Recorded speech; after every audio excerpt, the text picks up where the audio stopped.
মাঝে মাঝে একাকিত্বটা খারাপ লাগে না, বা নিজেকে একটু সময় দেওয়া খারাপ লাগে না কিন্তু।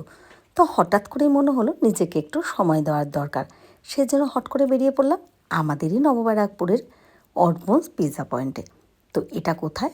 বেশি দূর নয়, শক্তিসংঘ ক্লাবের থেকে 2 পা এগিয়ে।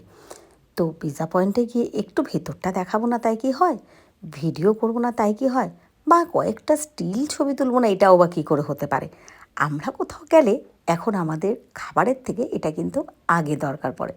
তো দেখুন আমি সেটাই দেখে নিচ্ছি। বেশ সুন্দর করে কিন্তু সাজানো গোছানো, আমার কিন্তু বেশ ভালো লেগেছে। এর মধ্যে মেনু কার্ড দেখে আমি কিন্তু অর্ডারও দিয়ে দিয়েছি। আর হ্যাঁ, অবশ্যই আমি পিৎজাই খাবো, আর বাড়ির জন্য নিয়েও যাব। তো দুটো কাজে আমি ঝটপট সেরে ফেলেছি।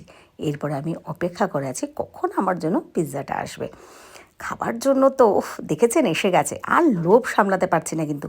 চলুন ঝটপট খেতে শুরু করে দিই, একদম দেরি না। তো আপনাদের যদি কারো আসতে ইচ্ছা করে অবশ্যই আসতে পারেন নববারাকপুর শক্তিসংঘর কাছে।